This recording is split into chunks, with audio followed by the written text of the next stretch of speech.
నిన్ను పుట్టించింది ఎవరు అని ఏ చిన్నవాడిని మొదలుకొని పెద్దవాడిని అడిగినా చెప్పే ఆన్సర్ ఏంటి మీరు చెప్పండి. ಅಂದ್ರೆ ಚಿಕ್ಕವನಿಂದ ದೊಡ್ಡವರ ತನಕ ಒಂದು ಪ್ರಶ್ನೆ ನಾವು ಕೇಳೋದು, ನಿನ್ನನ್ನು ಹುಟ್ಟಿಸಿದವರು ಯಾರೆಂಬುದಾಗಿ ನಾವು ಕೇಳುವಾಗ ಅವ್ರು ಏನು ಉತ್ತರ ಕೊಡ್ತಾರೆ ಹೇಳಿ ನೋಡೋಣ. మాట్లాడిన ఎవరైనా ಯಾರಾದ್ರೂ ಮಾತಾಡ್ತೀರಾ? నిన్ను ఎవరు పుట్టించారు అంటే ఏం మాట్లాడతారు? ಅವ್ರು ನಿಮ್ಮನ್ನ ಯಾರು ಹುಟ್ಟಿಸಿರೋದು ಅಂತ ಕೇಳುವಾಗ ಅವ್ರು ಏನು ಉತ್ತರ ಕೊಡ್ತಾರೆ?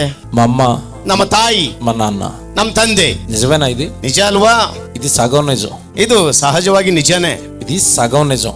ಇದು ಅರ್ಧ ನಿಜ. ಇದು పూర్తి నిజం కాదు. ಇದು ಪೂರ್ಣವಾದಂತ ಸತ್ಯವಲ್ಲ. మళ్ళా చెప్తున్నాను, జాగ్రత్తగా వినాలి. ಇದನ್ನ ನೀವು ತಿರುಗಿ ಹೇಳ್ತಾ ಇದ್ದೇನೆ, ನಿಮಗೆ ಜಾಗ್ರತೆಯಿಂದ ಕೇಳಿ. నన్ను తల్లి కన్నది తండ్రి కన్నాడు అన్నది సగం మాత్రమే నిజం. ನನ್ನನ್ನ ಎತ್ತ ತಾಯಿ ನನ್ನನ್ನು ಎತ್ತಿದ್ದಾರೆ, ತಂದೆ ಎತ್ತಿದ್ದಾರೆ ಎಂಬುದಾಗಿ ಅರ್ಥ ಮಾತ್ರ ಅದು ಸತ್ಯವಾಗಿರ್ತದೆ. బైబిల్ తీయండి ఇప్పుడు. ಸತ್ಯವೇದ ಗ್ರಂಥವನ್ನು ತೆಗೆಯಿರಿ. ద్వితీయోపదేశకాండం 32వ అధ్యాయం 32ನೇ ಅಧ್ಯಾಯ ಧರ್ಮೋಪದೇಶ ಕಾಂಡ 6వ వచనం చదువుదాం. 32:6ನೇ ವಚನ. బుద్ధి లేని అవివేక జనమా, ఇట్లు యెహోవాకు ప్రతీకారము చేయుదురా, ఆయన నిన్ను సృష్టించిన తండ్రి కాడా అని ఉంటది. ಇಲ್ಲಿ ಬರೆಯಲ್ಪಟ್ಟಿದೆ ವಾಕ್ಯವು, ದುರಾಚಾರಿಗಳಿರ, ಅವಿವೇಕಿಗಳಿರ, ಯೆಹೋವನ ವಿಷಯದಲ್ಲಿ ಈ ರೀತಿಯಾಗಿ ನಡೆಯಬಹುದೇ? ಆತನು ನಿಮ್ಮನ್ನು ಸೃಷ್ಟಿಸಿದ ತಂದೆಯಲ್ಲವೇ? తర్వాత మాట చూడండి అక్కడ. ಆಮೇಲೆ ಇನ್ನೊಂದು ಮಾತು ಹೇಳಲ್ಪಟ್ಟಿದೆ, ನಿಮ್ಮನ್ನು ಜನಾಂಗವನ್ನಾಗಿ ಮಾಡಿ ಸ್ಥಾಪಿಸಿದನಲ್ಲವೇ? ఆయనే నన్ను పుట్టించి స్థాపించాడు. ಆತನೇ ನಮ್ಮನ್ನ ಸೃಷ್ಟಿಸಿ ಹುಟ್ಟಿಸಿ ಸ್ಥಾಪಿಸಿದ್ದಾನೆ. పుట్టించింది ఎవరట? ಆತನ ಸ್ಥಾಪಿಸಿದ್ದು ಯಾರು? ఎవరట? ಯಾರು? దేవుడు. ದೇವರು. నిన్ను పుట్టించింది దేవుడు. ದೇವರು ನಿನ್ನನ್ನು ಹುಟ್ಟಿಸಿರೋದು ದೇವರೇ. కానీ ఈ రోజు మనుషులుగా మనం మాట్లాడుకున్నది ఏంటంటే మనల్ని తల్లిదండ్రులు పుట్టించారని చెప్పాం ఇంతకాలం. ಆದ್ರೆ ಮನುಷ್ಯರೊಂದಿಗೆ ಮಾತನಾಡುವಾಗ ನಮ್ಮ ತಂದೆ ತಾಯಿಗಳು ನಮ್ಮನ್ನ ಹುಟ್ಟಿಸಿದ್ದಾರೆ ಎಂಬುದಾಗಿ ನಾವು ಹೇಳುತ್ತೇವೆ. నేను చెప్తాను మీకు అర్థమయ్యేటట్టుగా. ಆದ್ರೆ ನಿಮಗೆ ನಾನು ಅರ್ಥವಾಗುವ ರೀತಿಯಲ್ಲಿ ಹೇಳ್ತಾ ಇದ್ದೇನೆ. మనల్ని పుట్టించింది కేవలం తల్లి తండ్రి అని అనుకోవటం, మనకి సగం వరకే జ్ఞానం తెలియటం. ಆದ್ರೆ ನಮ್ಮನ್ನ ಹುಟ್ಟಿಸಿರೋದು ನಮ್ಮ ತಂದೆ ತಾಯಿಗಳು ಎಂಬುದಾಗಿ ಅರ್ಧ ಮಟ್ಟಿಗೆ ನಮ್ಮ ಜ್ಞಾನದೊಂದಿಗೆ ನಾವು ಅದನ್ನ ಅರ್ಥ ಮಾಡಿಕೊಂಡು ಹೇಳ್ತಾ ಇದ್ದೇವೆ. తల్లి మనల్ని మోసింది నవమాసాలు. ಆದ್ರೆ ತಾಯಿಯು 9 ತಿಂಗಳವರೆಗೂ ನಮ್ಮನ್ನ ಹೆತ್ತಿದ್ದಾರೆ. బాగా వినండి, మళ్ళా మాట్లాడుతున్నాను. ನಾನು ಅದನ್ನು ಚೆಂದಾಗಿ ಕೇಳಿದ್ರೆ ತಿರುಗಿ ನಾನು ಮಾತಾಡ್ತೇನೆ. తల్లి నవమాసాలు మోసింది. ತಾಯಿಯು 9 ತಿಂಗಳ ತನಕ ಅವರು ಒತ್ತಿದ್ದಾರೆ. తల్లి కన్నది అని లోకం ఎందుకు అనుకుందంటే కళ్ళ ముందు మోసిన ఆ క్షణాలు, మోసిన నెలలు కనబడ్డాయి గనక తల్లి కన్నది అంటున్నారు. ಆದ್ರೆ ತಾಯಿ ಎತ್ತಿದ್ದಾರೆ ಎಂಬುದಾಗಿ ಹೇಳಲಿಕ್ಕೆ 9 ತಿಂಗಳ ತನಕ ಆಕೆ ತನ್ನ ಗರ್ಭದಲ್ಲಿ ಮಗುವನ್ನ ಎತ್ತಿದ್ದಾರೆ, ಅದನ್ನ ಒತ್ತಿದ್ದಾರೆ ಎಂಬುದಾಗಿ ನಮ್ಮ ಕಣ್ಣು ಮುಂದಗಡೆ ಹೇಳುವುದರಿಂದ ನಾವು ಹೇಳ್ತಾ ಇದ್ದೇವೆ. ఇక్కడ మనిషికున్న ఒక ప్రాబ్లం ఏంటంటే, ಆದ್ರೆ ಇಲ್ಲಿ ಮನುಷ್ಯನಿಗಿರುವಂತಹ ಸಮಸ್ಯೆ ಏನಂದ್ರೆ, కళ్ళ ముందు కనబడింది నమ్ముతాడు తప్ప వెనకాల జరిగే క్రియ గురించి ఆలోచించలేడు. ಆದ್ರೆ ಕಣ್ಣಿನ ಮುಂದೆ ಸಂಭವಿಸುವಂತ ವಿಷಯಗಳ ಕುರಿತಾಗಿ ಮನುಷ್ಯನು ನಂಬುತ್ತಾ ಇದ್ದಾನೆ ಹೊರತು ಅದರ ಹಿಂದೆ ಏನಿದೆ, ಏನಾಗಿದೆ ಎಂಬುದಾಗಿ ಅದನ್ನ ಅವನು ನಂಬುತ್ತಾ ಇಲ್ಲ. వర్షాలు వచ్చినాయి అంటే పంట వేసుకుంటాను అంటాడు తప్ప వర్షం ఎవరు రప్పించారో తెలీదు. ಆದ್ರೆ ಮಳೆ ಎಲ್ಲಿಂದ ಬಂತು, ಆ ಮಳೆ ಬಂದ ಮೇಲೆ ನಾನು ಬೆಳೆ ಬೆಳೀತಾ ಇದ್ದೇನೆ ಅಂತ ಅವನು ಅರ್ಥ ಮಾಡಿಕೊಳ್ಳುತ್ತಾನೆ ಹೊರತು ಆ ಮಳೆಯು ಎಲ್ಲಿಂದ ಬಂದಿದೆ ಎಂಬುದಾಗಿ ಮನುಷ್ಯನ ಅರ್ಥ ಮಾಡಿಕೊಳ್ಳುತ್ತಾ ಇಲ್ಲ. సమస్య ఇదే మనిషితో. ಆದ್ರೆ ಮನುಷ್ಯನೊಂದಿಗೆ ಒಂದು ಸಮಸ್ಯೆವಿದೆ, అనుభవించటం తప్ప ఆలోచించడం లేదు. ಆದ್ರೆ ಅನುಭವಿಸುವಂತದ್ದು ಇರ್ತದೆ ಹೊರತು ಆಲೋಚನೆ ಮಾಡಿಕೊಳ್ಳುವಂತ ಪರಿಜ್ಞಾನ ಮನುಷ್ಯನಿಗಿರೋದಿಲ್ಲ. తింటున్నప్పుడు తిండి ఒక పండును చూడగానే, పండు రూపము, ఆ పండు రుచిని చూడగానే ఎవరు చేశారు, దీని డిజైనర్ ఎవరని ఆలోచించడు. ಆದ್ರೆ ಮನುಷ್ಯನು ಹಣ್ಣನ್ನ ತಿನ್ನುವಾಗ ಅದನ್ನ ರುಚಿ ನೋಡ್ತಾನೆ ಹೊರತು, ಹಣ್ಣನ್ನ ನೋಡ್ತಾನೆ ಹೊರತು ತಿಂತಾನೆ. ಆದ್ರೆ ಹಣ್ಣು ಎಲ್ಲಿಂದ ಬಂತು, ಹೇಗೆ ಬಂತು ಎಂಬುದಾಗಿ ಮನುಷ್ಯನು ಹೇಳಲಿಕ್ಕೆ ಅಸಾಧ್ಯವಾಗಿದೆ. ఇది వేసవకాలం ఒక పండు వస్తుంది. ಆದ್ರೆ ಈಗಿನ ಬೇಸಿಗೆ ಕಾಲದಲ್ಲಿ ಒಂದು ಹಣ್ಣು ಬರ್ತದೆ. ఏ పండు వచ్చింది చెప్పండి? ಯಾವ ಹಣ್ಣು ಬರ್ತದೆ? మామిడి పండు. ಮಾವಿನ ಹಣ್ಣು. సంవత్సరానికి ఒకసారి ఎందుకు వస్తుంది? ప్రతి నెల కాయమనండి మామిడి చెట్టుని. ಆದ್ರೆ ವರ್ಷಕ್ಕೊಂದ್ಸಾರಿನೇ ಅದು ಕಾಯಿ ಬರೋದು. ಪ್ರತಿ ತಿಂಗಳು ನೀನು ಬಾಬಾ ಅಂತ ಹೇಳಿದ್ರೆ ಬರ್ತದ ಅದು? పుట్టిస్తావా? కాయిస్తావా? ಅಂದ್ರೆ ಅದನ್ನ ಹುಟ್ಟಿಸ್ತೀಯಾ, ಕಾಯಿ ಕೊಡ್ತೀಯಾ? దాని డిజైనర్ దేవుడు.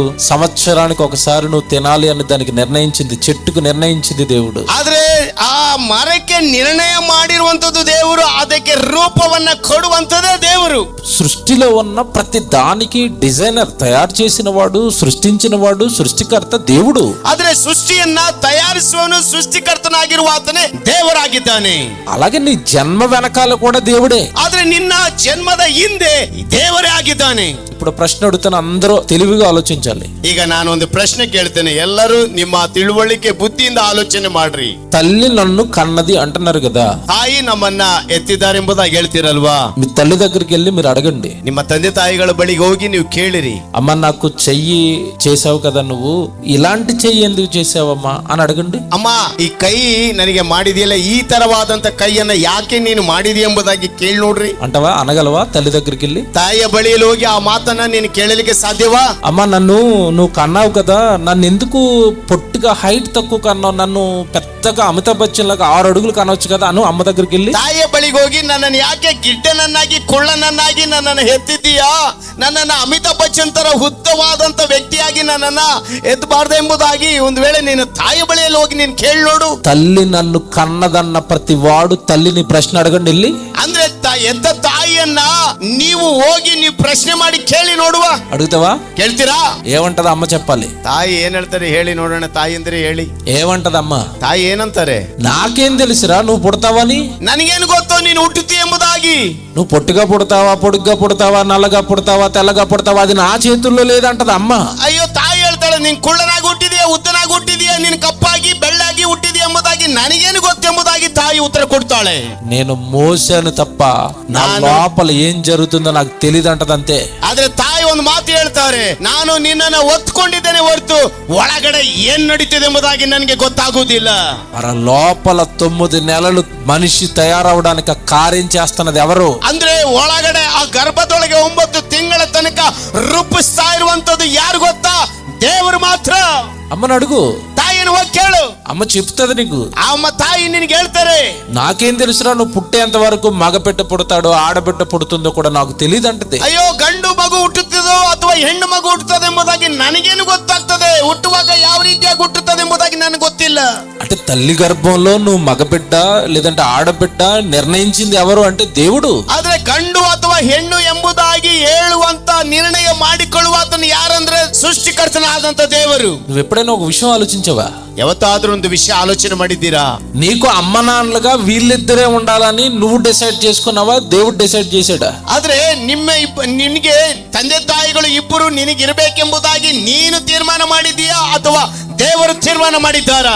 ఆలోచించు. ಆಲೋಚಿಸಿರಿ. అమ్మ నాన్నలు నువ్వు డిసైడ్ చేసుకోలేదు, దేవుడు డిసైడ్ చేశాడు. ಆದ್ರೆ ತಂದೆ ತಾಯಿಗಳು ನೀನಾಗಿ ಅದನ್ನ ತೀರ್ಮಾನ ಮಾಡಿಕೊಳ್ಳಿಲ್ಲ, ದೇವರು ತೀರ್ಮಾನ ಮಾಡಿದ್ದಾರೆ. నన్నನ್ನ ఎక్కడో ఆంధ్రప్రదేశ్ లో పుట్టించాడు. ಆಂಧ್ರ ಪ್ರದೇಶದಲ್ಲಿ ನನ್ನನ್ನು ಹುಟ್ಟಿಸಿದ್ದಾರೆ. మిమ్మల్ని ನಿಮ್ಮನ್ನ ఈ కన్నడ ప్రాంతంలో పుట్టించాడు. ಈ ಕರ್ನಾಟಕ ಕನ್ನಡ ಪ್ರಾಂತದಲ್ಲಿ ಹುಟ್ಟಿಸಿದ್ದಾರೆ. అక్కడ నన్ను పుట్టించింది దేవుడే. ಅಲ್ಲಿ ನನ್ನನ್ನು ಹುಟ್ಟಿಸಿರೋದು ದೇವರೇ. ఇక్కడ మిమ్మల్ని పుట్టించింది దేవుడే. ಇಲ್ಲಿ ನಿಮ್ಮನ್ನು ಹುಟ್ಟಿಸಿರೋದು ದೇವರೇ. అమెరికా వెళ్ళిపోతే ఇంగ్లీష్ మాట్లాడుతున్న ఆయన పుట్టించింది దేవుడే. ಅಮೆರಿಕದಲ್ಲಿ ಇಂಗ್ಲಿಷ್ ಮಾತಾಡುವಂತ ಅಂತವರನ್ನ ಹುಟ್ಟಿಸಿರೋದು ದೇವರೇ. చైనాకి వెళ్ళిపోతే చైనాలో చైనా భాష మాట్లాడుతున్న అతన్ని పుట్టించింది దేవుడే. ಚೈನಾಗೆ ಹೋದ್ರೆ ಚೈನಾ ಭಾಷೆ ಮಾತನಾಡುವಂತವರನ್ನ ದೇವರೇ ಹುಟ್ಟಿಸಿರೋದು.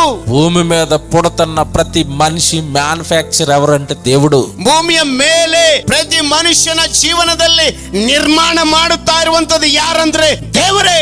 అందుకే ప్రారంభంలో ఒక మాట చెప్పాను, మీలోకి ఇప్పుడు అది అర్థమవుతుంది. ಅದೇ ಪ್ರಾರಂಭದಲ್ಲಿ ನಾನು ಒಂದು ಮಾತು ಹೇಳಿದೆ, ಇವಾಗ ನಿಮ್ಗೆ ಅದು ಅರ್ಥವಾಗ್ತದೆ. భూమి మీద ఉన్న ప్రతి దేశంలోనికి బైబిల్ ఎందుకు వెళ్ళిందంటే ఆ దేశంలో పుట్టిన ప్రతి వాడు సృష్టికర్తకి కొడుకు గనక బైబిల్ పంపించాడు. ಆದ್ರೆ ಪ್ರತಿಯೊಂದು ದೇಶಗಳಲ್ಲಿ ಸತ್ಯವೇದ ಗ್ರಂಥವು ಯಾಕೆ ಹೋಗಿದೆಂಬುದಾಗಿ ಭೂಮಿಯ ಮೇಲೆ ಹುಟ್ಟಿದಂತ ಪ್ರತಿಯೊಬ್ಬ ಮನುಷ್ಯನು ಸಹ ಈ ಸತ್ಯವೇದದ ಮುಖಾಂತರವಾಗಿ ಅದು ಸ್ಪಷ್ಟವಾಗಿ ಹೇಳಿರುವುದರಿಂದಲೇ ದೇವರು ಹುಟ್ಟಿಸಿರುವುದು.